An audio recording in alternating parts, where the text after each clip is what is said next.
Welcome along once again to the Cardiff City phone-in. You might recognise one person in the room, and that's not Al Worth. It's Gavin Gordon, former City player. Thanks, Gavin, for coming on the show tonight. Great to have you on the show with us. We would also have Nigel Blues with us, but unfortunately, he's gone downstairs to turn over his wife's sausages, so he can't be here at the moment. But he'll be back in a second. But when he does, he'll be also giving us live reports from the FA Cup draw, so you won't miss anything by being here. So, Gavin, I'll come to you first. Say thanks very much for doing it. Whereabouts are you living these days?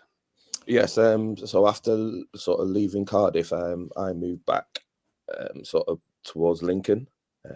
So I'm about 30 minutes from Lincoln in a place called Sleaford. And then where the mods come from. Yeah.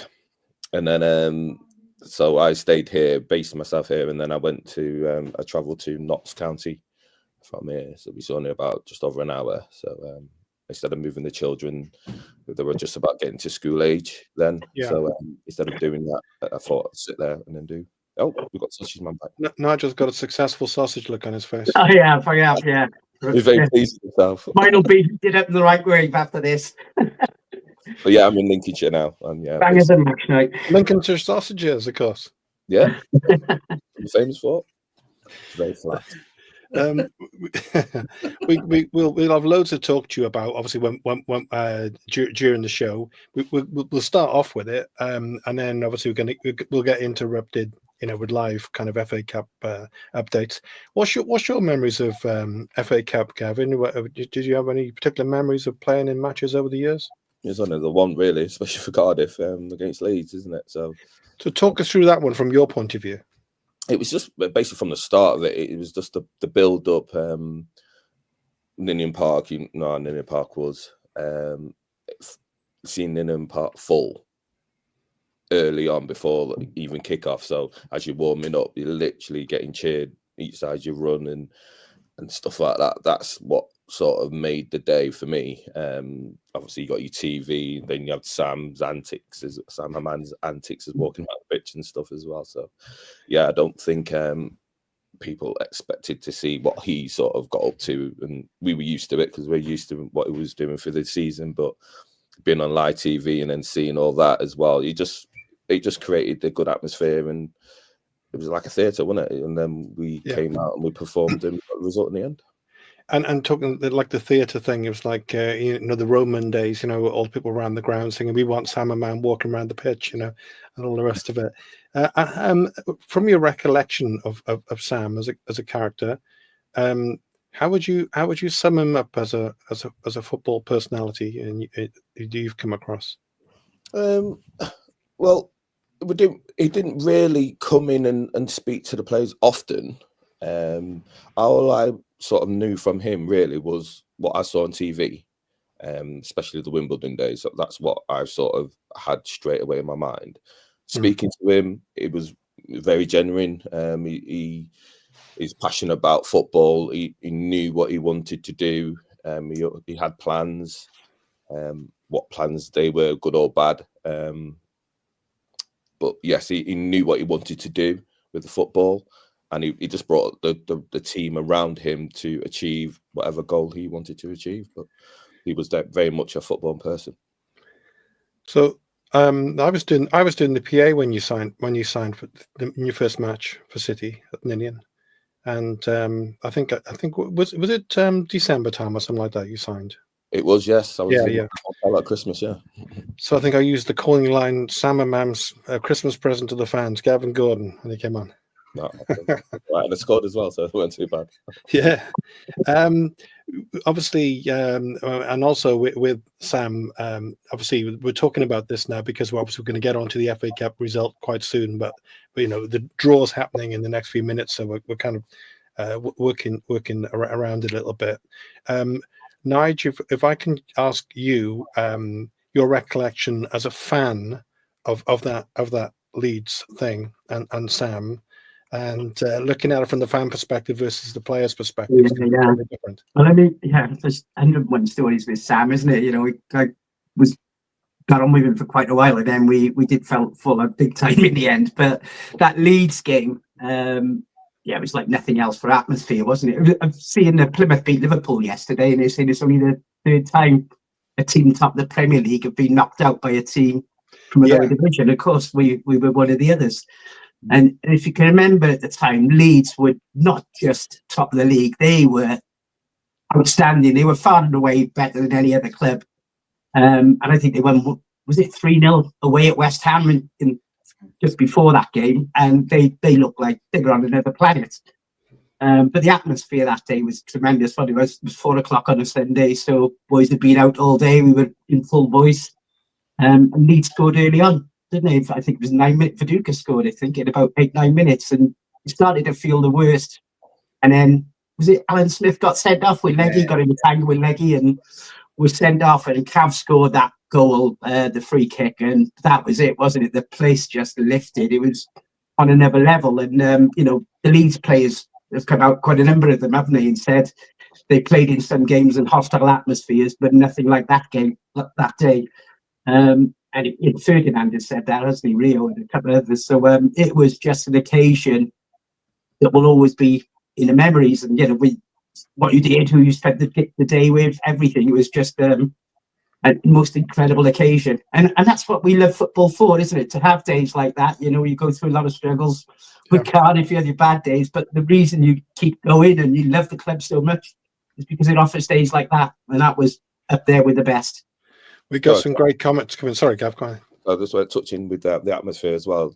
With that, I think Hart had a throw just when I tackled Real Ferdinand. That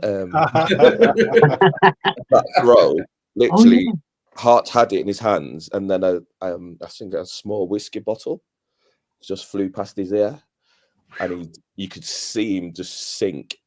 Literally, and that's the reason why he just went that, and then just threw it. And then that's the reason why he invited me to make the challenge. And Rio was having a go at him for saying, well, just because he literally didn't throw the ball. He just left it there for me to come through. So it's, that going past his ear, you can tell his eyes just went, oh, and he just sat. I mean, obviously there was some fairly naughty stuff going on, but it was one of the most exciting atmospheres I've ever known at a football match I've ever been at. Full stop, really. Great comment coming in for you here, Gavin, since you're talking about this now. This is from the perspective of someone we all know who this is, a lifelong City fan. My favourite memory of Gavin is him clattering into Rio Ferdinand in the glorious FA Cup game. Well, like I said, at the time, I thought it was a perfectly good challenge, and even recently. But then I looked back at it and I thought, oh, that was kind of hard. But end of the day, I won the ball. He didn't have a go at me, because usually if a player gets tackled and he feels it's bad, he'll have a go at the player for coming in. But he didn't have a go at me. Like I said, he just went straight to Hart and said, "What are you doing?" So that's the thing. I take from it that it was a good tackle, and it needed to be like that sort of game for that atmosphere, and I think that's what we were about that day. So I'll bring Alan on it now, because just to say, I'm thinking through kind of Gavin's kind of perspective, it was one of the most memorable games probably for Cardiff City during all the time. Most of us have been watching the club, so Gavin was kind of, I'll use the word privileged to be part of that atmosphere. Al, you got any thoughts about that game? It's great to have this show, really. It's like an FA Cup special, isn't it, really? Because I think we could talk about the Leeds game all night, and it's a game that we'll never, ever tire of talking about. I actually remember Leeds at the time, it was packed with superstars, because it was the days before squad rotation. We could all they had like a starting 11, didn't they? So their players were going to be playing every week. So we knew who their players were going to be, the household names, sort of on TV all the time. And to then watch little old Cardiff City going up, against them was absolutely fantastic. And the place, when Smith went off, I mean, the place erupted then, and you could just feel that something was happening. But going back to what Nigel said, one of the big memories for me wasn't the game, it was before the game. We were in the pubs in Canton before the game, and the amount of people who were there, the atmosphere. And I've always said, if you have a late kickoff and you give people time to be in the pubs beforehand, you'll get a better atmosphere. And I think so, so it proved that day.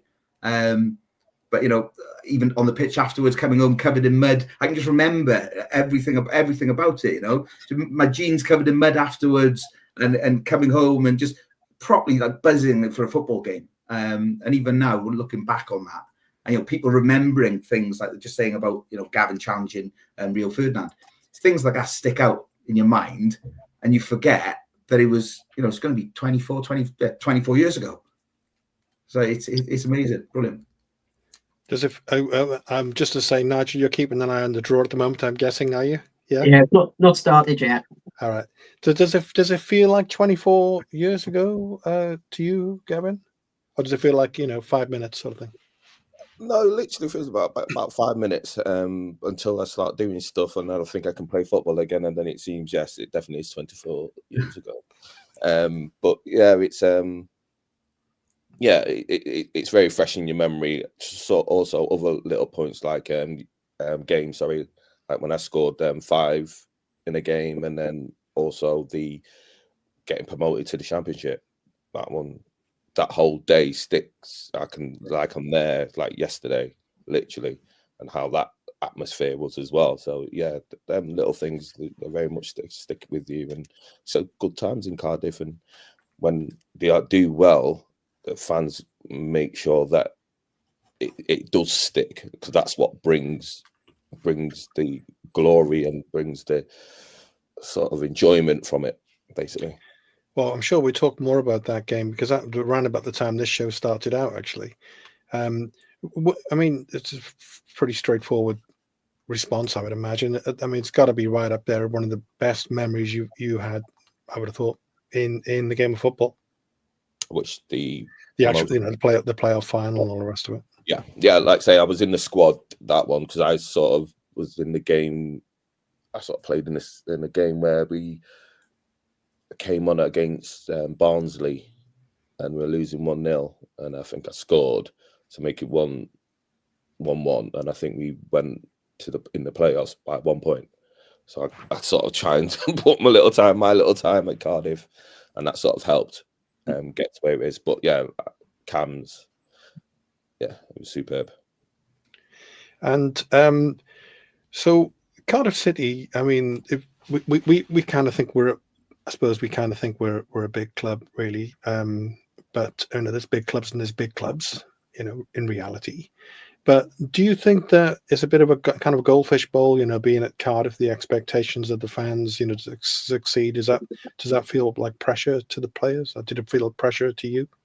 That's what I noticed straight away, just coming in, as a young lad coming down there. You know that you're in basically you're in the capital, you're in the capital of Wales. So you are in like a goldfish bowl. Anything you did was in the paper. Even I remember Josh, because I used to live in the same sort of area with Josh Lowe. Yeah. And he was in the local paper going to Tesco's. just to go to Tesco's. See, I saw Josh Lowe and it was like, right. What did he buy? Did he buy? I don't know. I think it was a normal shop, because he had Tesco's literally around the corner from us, so it was a normal.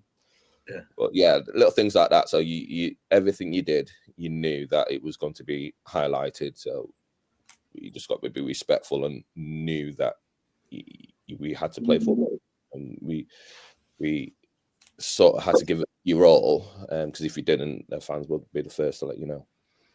Yeah, it's interesting that, Al, isn't it? You think about. I often think that we do put pressures on players, and we kind of can get on players' backs. Would you say, holding our hands up?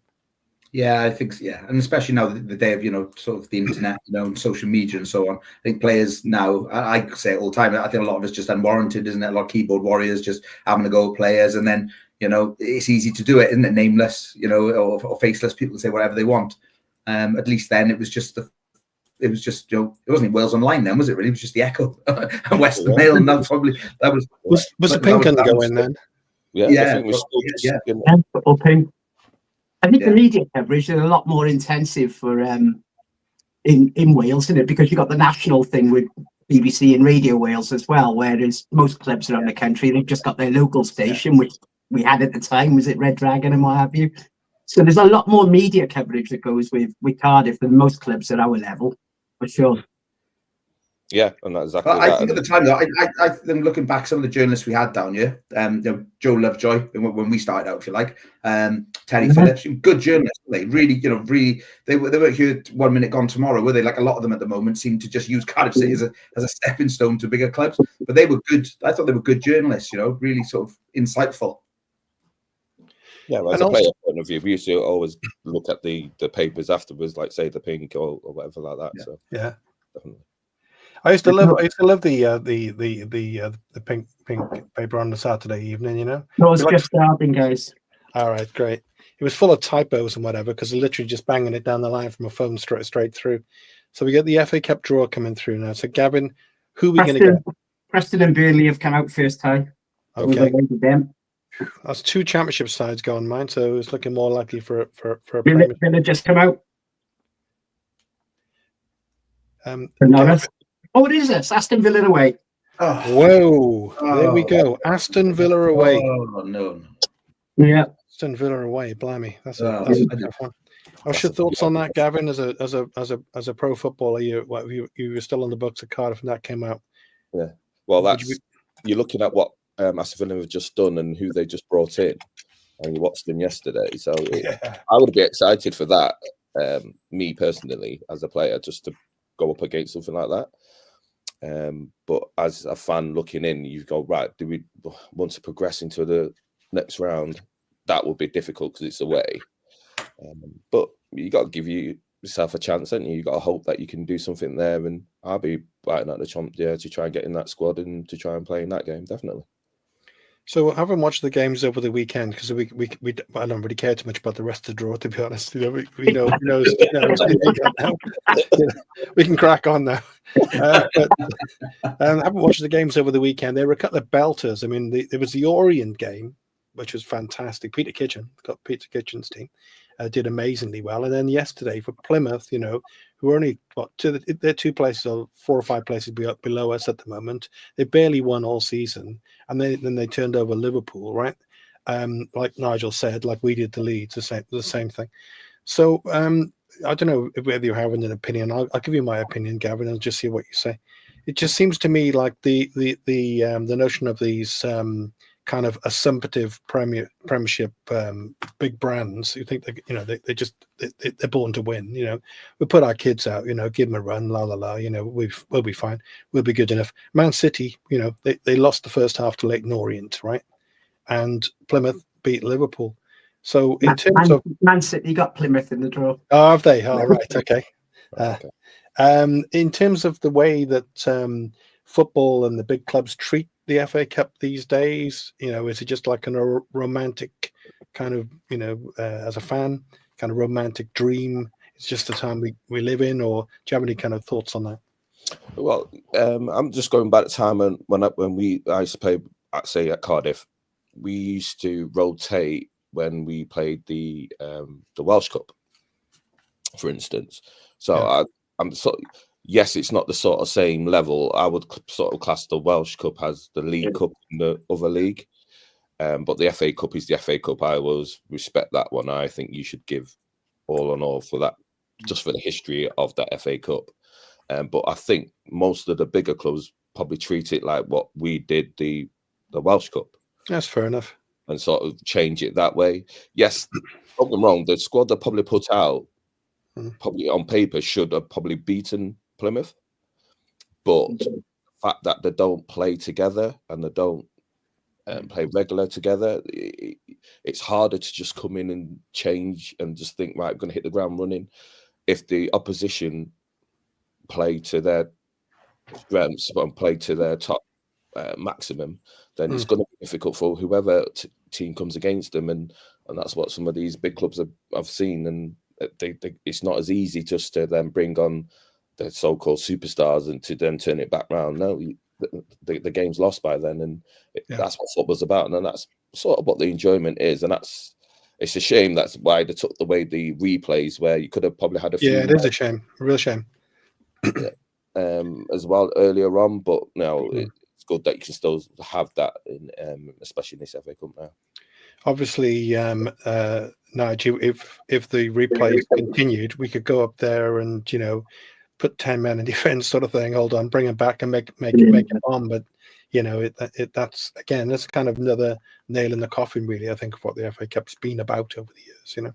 Yeah, it is, and it's strange the FA Cup to me now. I think the third and fourth round. The fourth round was really good on the weekend, actually, but the third round it's so demeaned, isn't it? The crowds are down. Teams are putting out their second string. We even saw that with Cardiff and Stoke on the weekend. They're not putting out their full sides at the moment, even when you Championship clubs at this stage.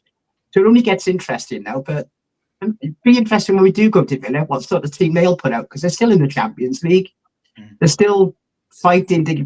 Well, I don't think they can move to Europe now. So it might be that they will rest quite a few when they play us, and whether we go with a full team or not, time will tell. But I don't think it's a foregone conclusion, particularly if they don't put out their first string. Then it's an open game, and we got nothing to lose going there. We can have a right go at them, and we generally do, don't we? When we play the bigger, better clubs, we tends to bring the best out of us as well. So let's see what happens when we get there.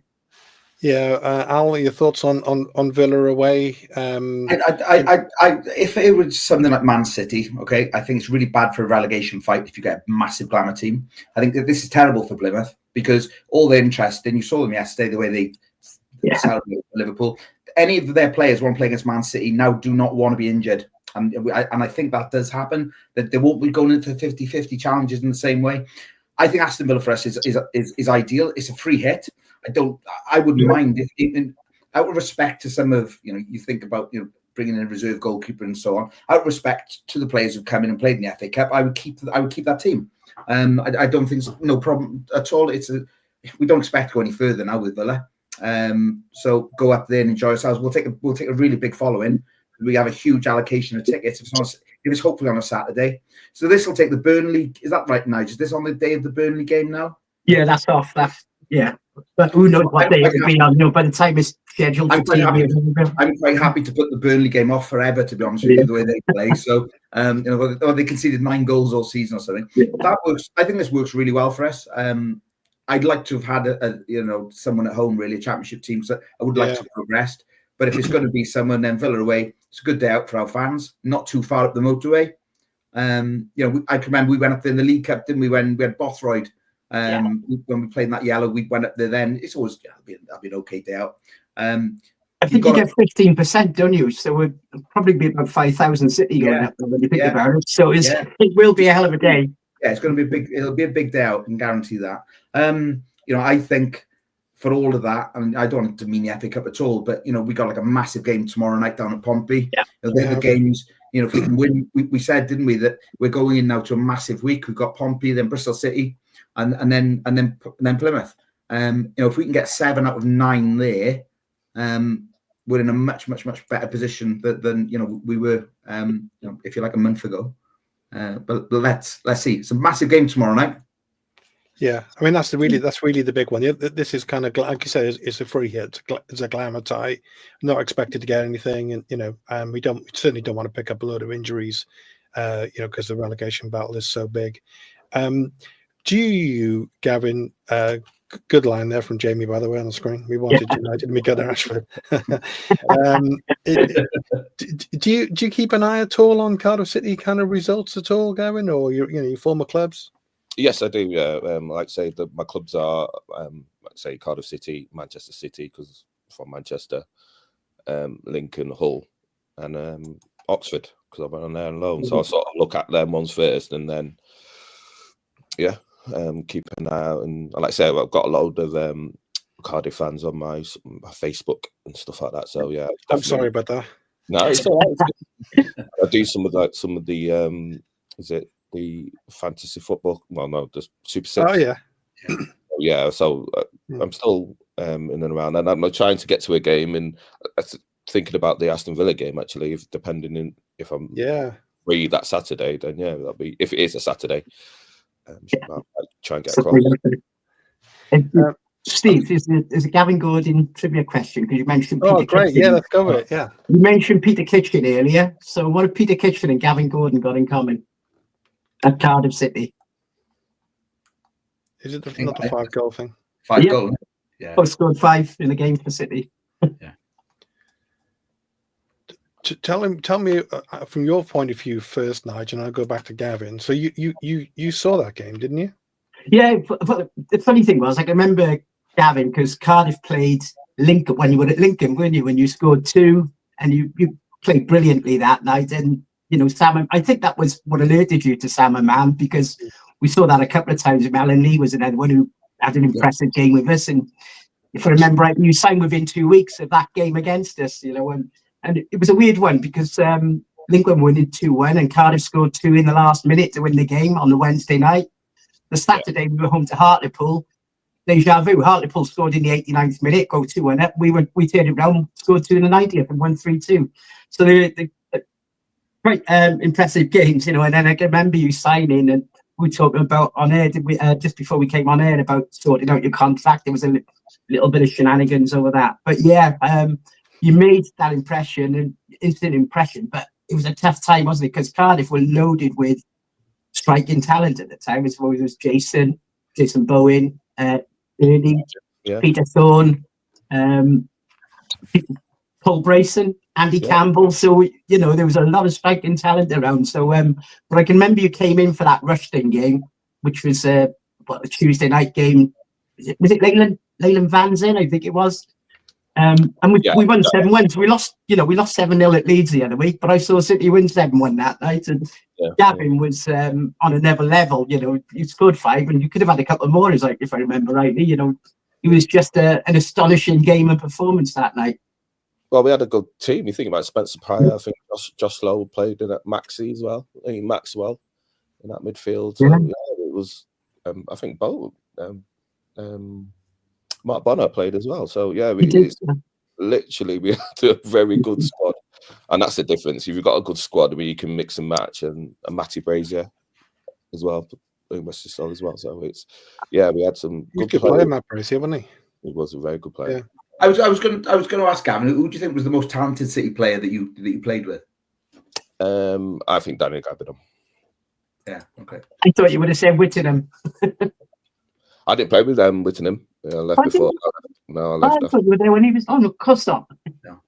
So, but Danny Gabidon, seen how he sort of improved, and when he sort of went to Wales as well, he was very much up there for me. I want to ask you something, Gavin, because Nigel skipped over the shenanigans. They're quite interesting, the shenanigans. So tell us about the story, because what Nigel was talking about was the implication of playing for Jamaica and this kind of stuff. And, how was that? What was actually going on there? And off the back of that, then maybe you can talk about whether there were any rumours of any kind of initiation you had to do when you came to the club. Well, no, basically once Lincoln told me that I'd had an offer from Cardiff, so I went down for a talk. So I'm having a meal with sort of the directors, Sam Haman, CEO, and people like that, and so also some of the fans as well. And then all of a sudden Sam shows me the paper, and I'm reading it, and I'm going like, the deal's stalling because of Jamaica, and I was like, right. We're not even discussed Jamaica. I got nothing to do with Jamaica. I didn't even think about Jamaica, but that's what it's in the paper. Someone telling us. So he's obviously told the papers that this is going to be the issue. So he wanted to highlight it for the talk. So I was like, right, okay, then let's have a chat then. So he sort of made it clear that at Wimbledon, I think he sort of asked the players who were eligible for Jamaica. I think Robbie Earle and some others, and I'm not sure. And they said that you wouldn't go during the season because we need you in the season. And I think they said no, they wouldn't. And then unfortunately they turned the back and they did. So he said that's not going to happen again with me. So right, I'm going to have this in the contract, and you're not going to be able to play. And if you do, then you're going to lose a loyalty bonus or something like that. So basically, he made it so it's financially worth not going to stay, or if they do come in, then they'll have to pay the difference or whatever like that. So so that's what he's made out basically. And you were sitting around the table. So was your agent at the same table as well? Yeah. And so were there any any sheep's offal available on the side orders? I think all the Chiefs offer went to Spencer Pryor beforehand, so I'm glad I missed that little stage. Get them all. I think you like them. I think.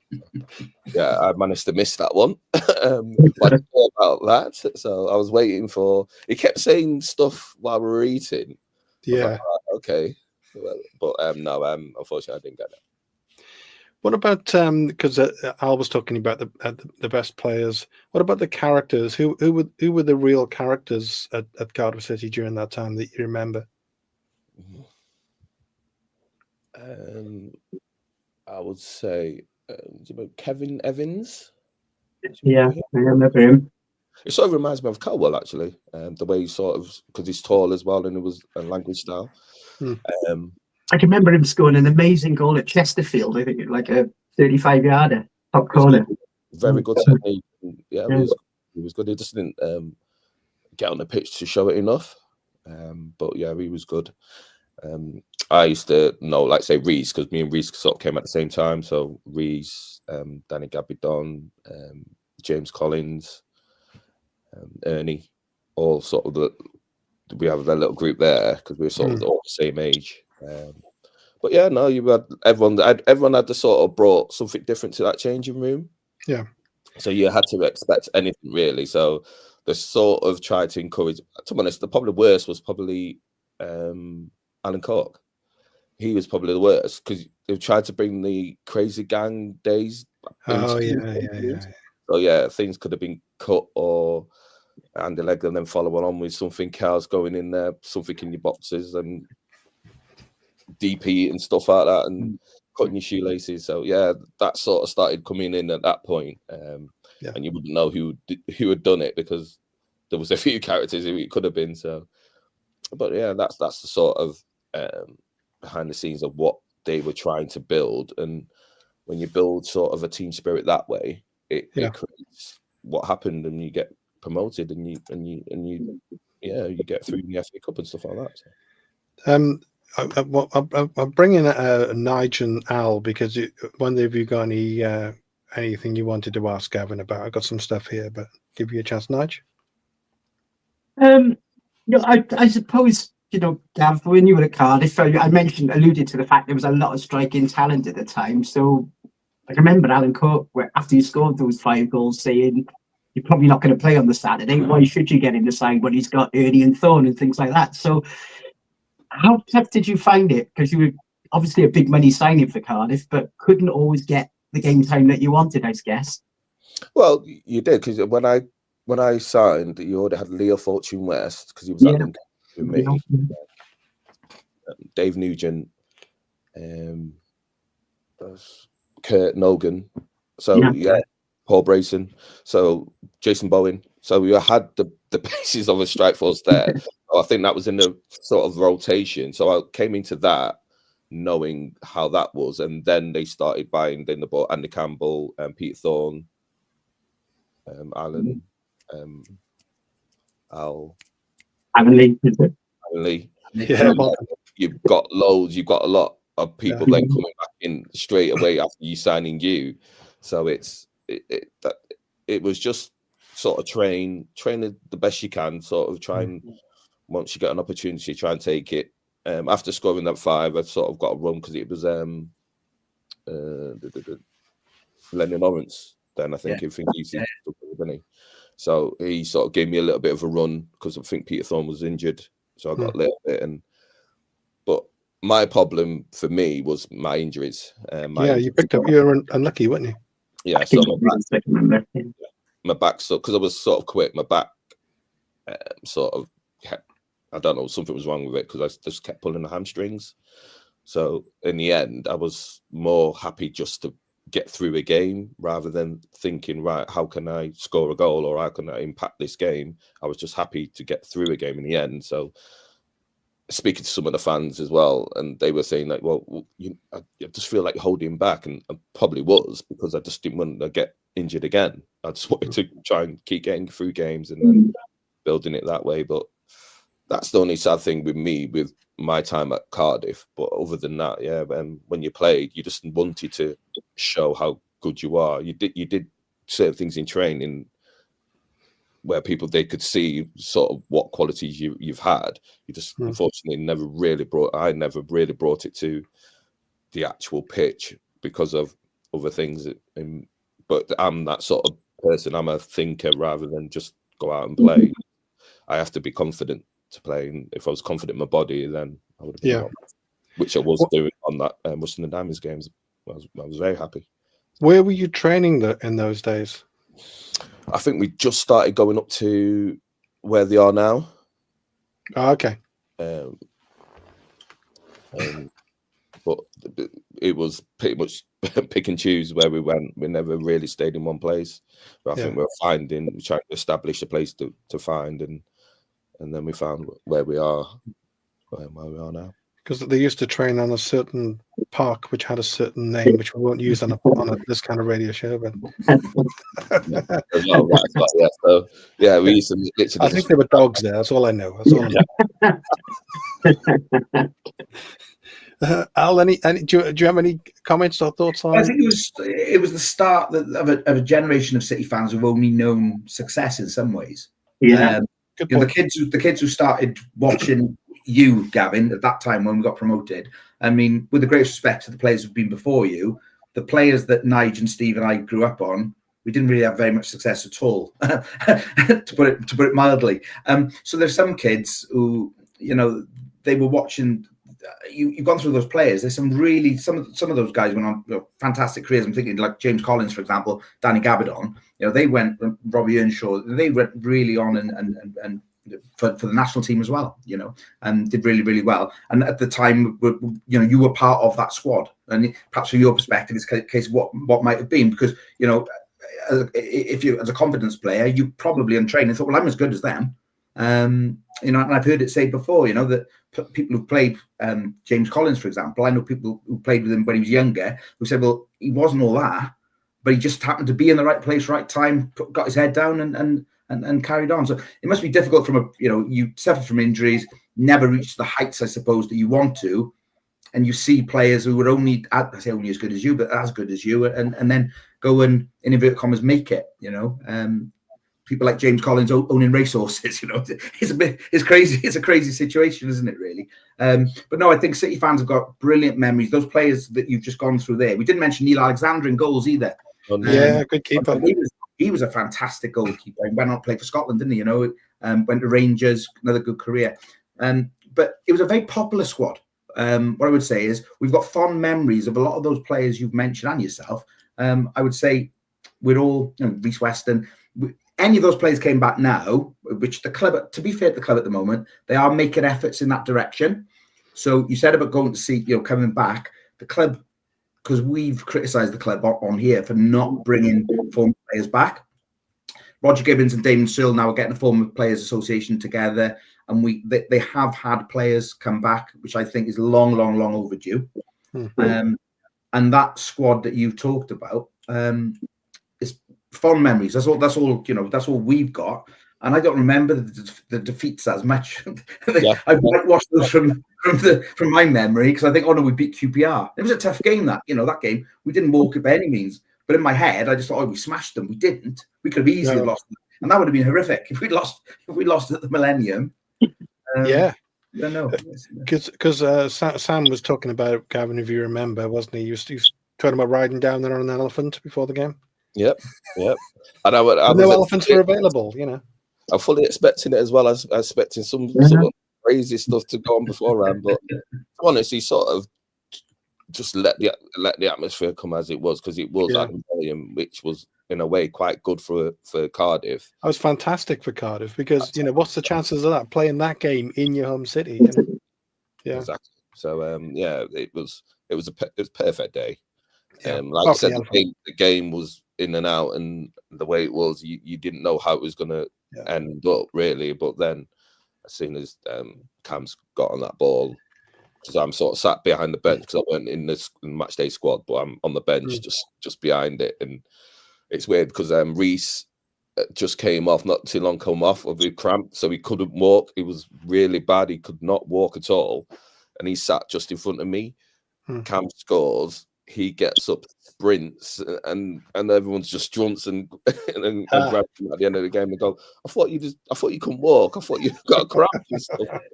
Yeah. But that's the emotion of football, and that Well, day, But Gavin, Andy Campbell's another one. He stayed in touch with the City fans. Like, it's really, really good. Through social media and so on. He's been on a lot of sort of, other sort of shows and that. Been on our show. Really, really good.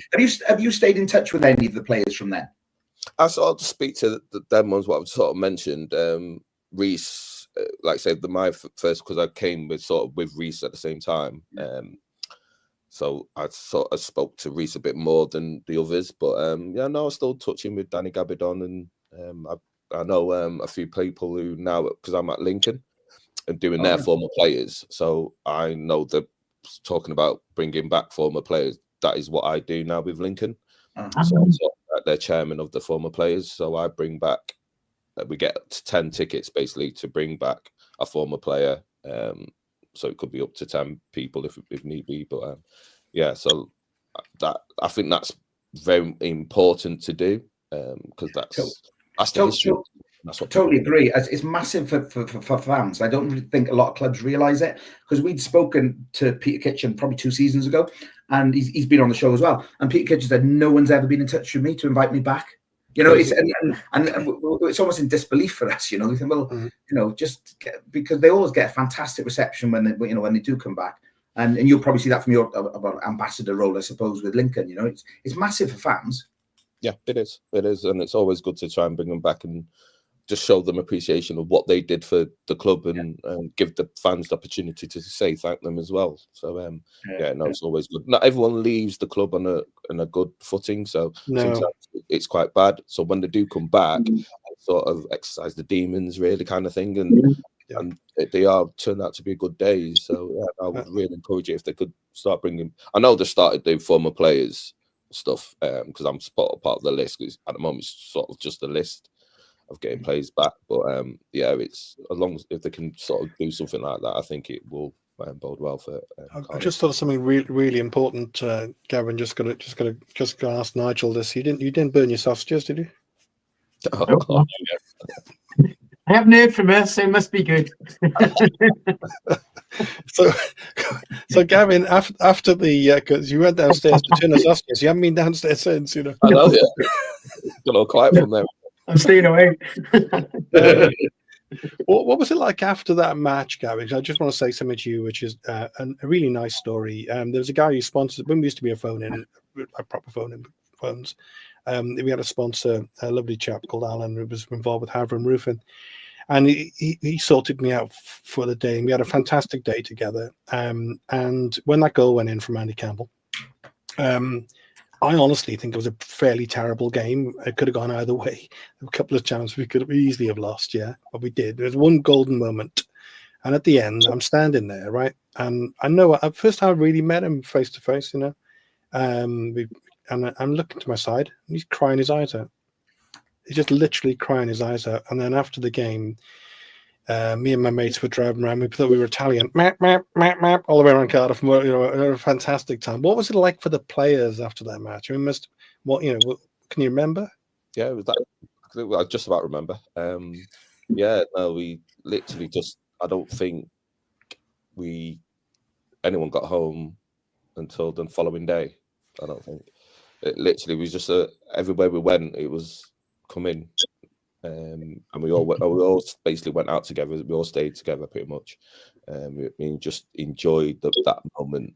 And I think sometimes you need to do that. If you definitely then you forget about that. But because everything sort of aligned to, like say, having the final in Cardiff, just made the most of it, and the fans made it. Like I say, most of my experience of Cardiff and the happy days are with the fans involved, because the passion, like say, when it's bad, it can be bad, and you know, and they make you aware that you're playing bad or it's not good. But when it's good, they just carry you along, and you just go for the ride, and everyone's enjoyed it. Everyone had a smile on their face, and the groups like pretty much stayed together. And when I think we went, when did we come back? behind the scene. I think we did a question and answer for that same squad. I think we did something to do with Welsh. I can't remember, but we all came back and we were just like we never left. So you got just literally everyone you spoke to, it just seemed like we were still literally training last week, the day before, and we were just continuing our lives as we were together. So I think we will always have friendships there, but well, it was just very special for us, because it's like, even ever since that time, we've never gone below championship level. There's still a chance that could happen this season, not to tempt fate, right? But it was a very, very special, very, very special occasion for us. I want to ask all of you a question. I'll start with you, Gavin, and then go to the others. So Aaron Ramsey, isn't it great to see him again? By the way, I watched him in the under-21s match, and he's just a class. He's just a class act, But obviously, he's getting to that age now where his health becomes a bit of a worry. Came back on the weekend, did really, really well. He's a former world-class footballer. He's played all around the world. He's a figure of some renown. He's a full international. And throughout the match, he's getting booed and harangued and harassed by the Stoke City fans because of an injury that happened to one of their players many years ago. Despite the fact he, of course, had a major injury himself, and then at the end, you could see there was an exchange between him and the crowd. Any thoughts on that as a former pro about that kind of attitude towards someone like Aaron Ramsey? I think that's just if you look at your say Cardiff fans, for instance, would they have a go at something what's happened in the past of another player? They probably would do as well. With football, you just got to learn to take certain things with you. It's just how you deal with that.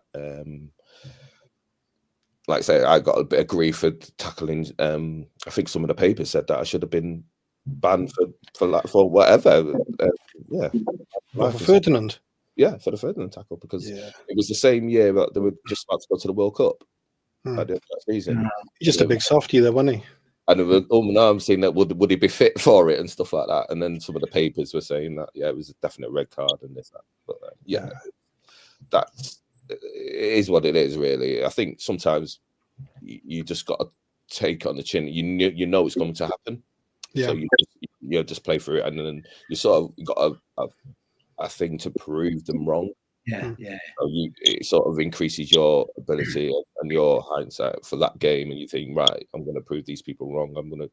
Yeah. Well, he pretty well did, Nigel, on the weekend, Rambo, didn't he? You could see at the end there was a little bit of exchange. I think someone offered him a free can of pop or something as he was leaving the pitch. Yeah, no, he's fantastic, isn't he? And I was thinking about Rambo because 2008, when we got to the FA Cup final, I think he was 16 or 17 at the time. He scored 17, in the third round at Chasetown in his first FA Cup match. So, it's outstanding. And I think, a few Cardiff fans need to look at themselves, because he's really struggled with injuries, and he's been out. Obviously, it's been a disappointment that he's missed a chunk of his time with us. But the fortitude of that man to still deal with the injuries he has and still want to play football, not give up when there's no reason for him to play football other than another game. He's made all his riches. And I just think it's an outstanding attitude that he wants to come back and play football and just enjoy the last strands of his career. And he's still got something about him, hasn't he? And I think, players like Robertson and Manswerk, they're only going to benefit from him being around the next few weeks. And, he will play his part in the next few games. And we need someone like him, because there's a lot of young talent at Cardiff, but we haven't got so many old heads at the moment. So we're looking a bit younger, a bit faster, but we haven't, we still lack experience. And we've seen that in the way we collapsed second half at Leeds, and then Stoke at the weekend, they got put three in against us in 10 minutes, didn't they, over the side of half time? So you need someone like a Rambo to coax them through these games. And I think he'll make a big difference for us in the coming weeks. Al, thoughts on Rambo and his you know what I think. Yeah, the man's a legend as far as I'm concerned. Anyone thinks he just come here for a paycheck is totally misguided. Do you know where his family are every Saturday afternoon, even when he's not playing? They're down in City watching City. So he brings his kids down. His kids are watching the game, and dad's not playing. That tells you everything, as far as I'm concerned. He gives a damn, and like Gavin was saying, I think he really, that would have pumped him up. I think that the Stoke, the reception at Stoke, and he's experienced enough. That wouldn't put him off his game. That would have motivated him. I think for a youngster, it might be completely different. I'm delighted for him he's come back in. And if you're a Robertson, for example, looking up and having playing with Ramsey. When Ramsey first signed for us, I was in disbelief that some of the youngsters must have been thinking, how on earth we're playing along with him in training, And even Joe Rolls, who's a senior pro, you could see the effect on Joe Rolls. He's saying, well, I'm alongside Dan Ramsey here. This is tremendous. And I've said before, he lives in the area now. I would be trying to make sure that he came right the way through and stayed in the club setup, because if we don't keep him there, someone else will come and they'll get him. Arsenal fans talk about him like he's a blinking legend, and a bigger club, we think we're a big club, a bigger club than us will come and he'll do his badges with them or whatever and do I just want to keep him at the club. He's too good to let go. Yeah. So Aaron Ramsey, I mean, Gavin is a former pro footballer and Cardiff City player and whatever, he's just got that special stature about him. He is, he's just class act, isn't he? He is. And like I say, when you got a superstar on your books, exactly what Al said, you want to keep him.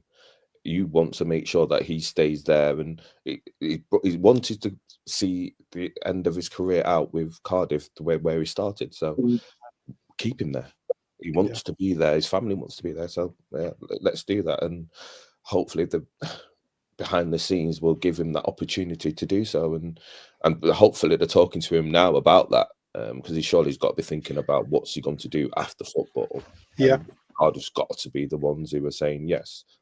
After football, your place is here with us, because you can then hopefully move the club even further forward. With like you said, he's a superstar. Yeah, and he has that stature, isn't he? So wherever he goes in the game, hopefully associated with Cardiff City, he'll walk into the room and he'll have that. I think his young lad's on the books actually at Cardiff. I remember he's signed up, so that's good. But talking about moving into management, just briefly, you ended up being involved in management a bit, didn't you? When you finished playing for a while, yeah. Me, Gavin, yeah, a local club here, yeah. Yeah. But you did. So it's a different experience. So what?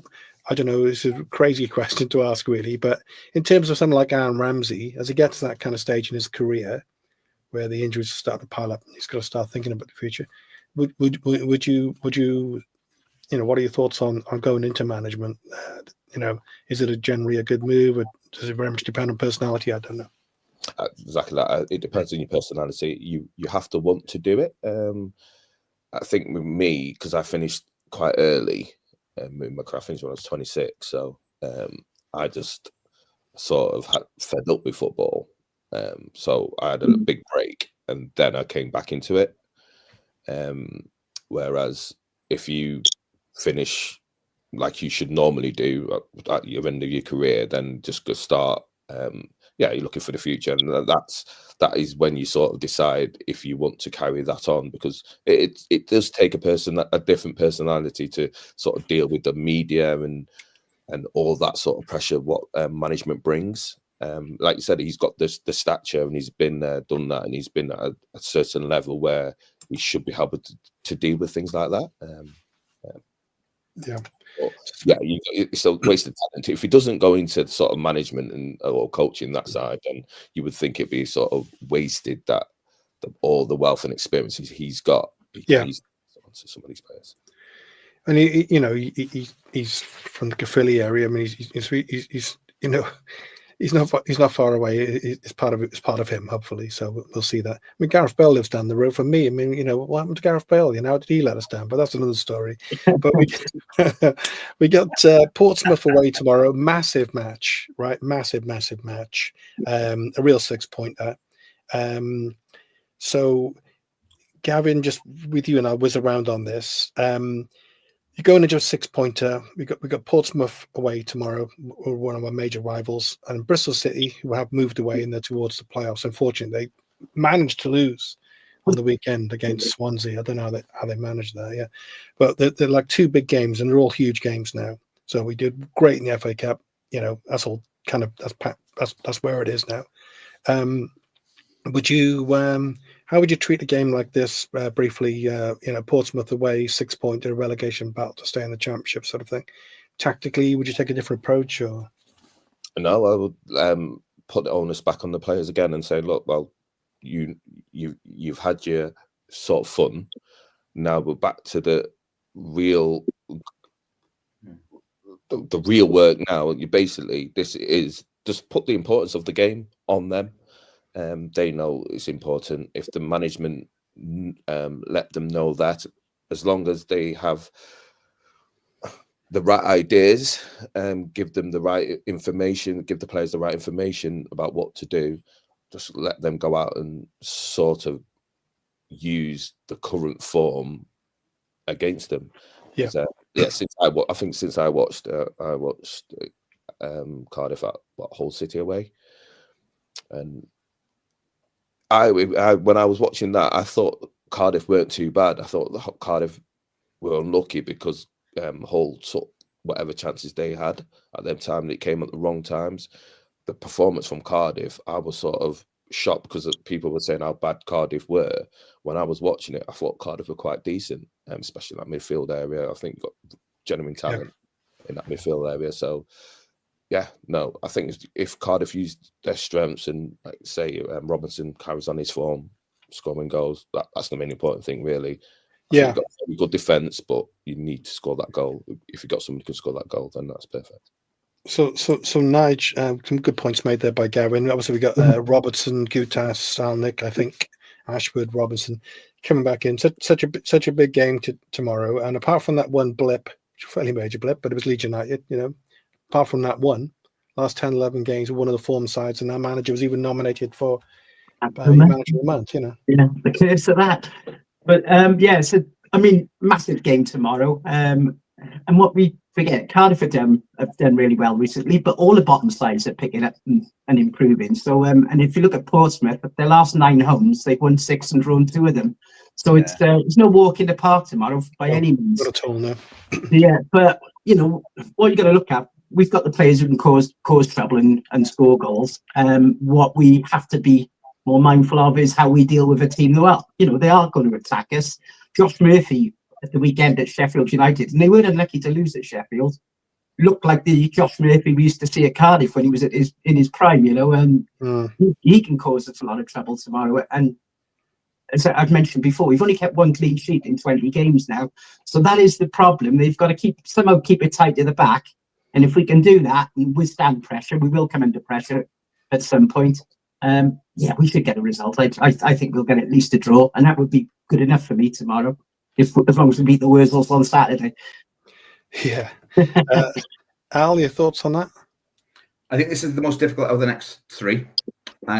Because of, I was going to say, but you know, Portsmouth put 4 on the Jacks, didn't I think? You know, they're very, very good at home. I fear for tomorrow night because it's Cardiff City. They like us to stay on our toes, don't they, really? And I think dragging us back in, just so we feel that we're nice, safe and secure, I think we'll get dragged back into relegation zone, or the relegation battle, rather. I think Portsmouth will win tomorrow, and I normally go for a City win. I've just got this horrible feeling. Fratton Park on a night match is a great atmosphere. It's like an old Ninian Park more than any sort of new stadium. It's going to be a good atmosphere down there. I know we've got a good following, but I just got this. I've got a good feeling about tomorrow for some reason. Wrong. Josh Murphy, if he's playing, he's got a point to prove against us. He's very confident. He's a confidence player, isn't he? And then, like Nigel said, he's played well against Sheffield United, scored against Swansea, and you can bet your bottom dollar he's going to score against us tomorrow night. They all do when they come back, don't they? I know. Hopefully they've scored. Cardiff will score more than them. Won't they? Yeah, hopefully. And this lad Alves looks really good. This lad looks like a bit of a live wire. We're going into a fair bit of confidence. I'm going to say we're going to get at least a draw, and hopefully we can do Bristol on the weekend. Should we just whiz around quickly with some score predictions? Al's given us he reckons we're going to lose tomorrow. Bristol on the weekend, Al? I think we'll beat them. I think we'll beat them, but I think that'll be on the back of a bad defeat tomorrow night, and I think we'll pull ourselves up and beat Bristol City. All right, Gavin. I think they do well at Bristol. They normally do. I think it would be a 2-1 win. And what about tomorrow? What's your feelings about that one, Portsmouth away? I think it's like you said, it's midweek and it's hard. The atmosphere is going to be, buzzing for them. But I think Cardiff might come away with a draw with that one. I think 1-1. Okay, and Nigel, you said what did you say for tomorrow? I think it'll be a draw tomorrow. The key for us is we make a good start, isn't it? If we can, because they will be up for it. And I think in bell ring, and I'm glad I'm not going to listen to that bell for 90 minutes. But if we can keep it tight for the first 20 minutes, I just think it'll start falling our way. And we've got a strong bench these days that can win games in the second half now. And I think that will start the tell at this stage of the season. Wurzels, I think, will beat them 2-0. So, if we get 4 points this week, I'll be more than happy. Yeah. Well, that'd be all right, actually, wouldn't it? That'd be fine. Well, thank you all for another great show. Gavin, thanks ever so much for coming on. It's great to talk to you. And Upper City. Cheers, guys. Off for the sausages.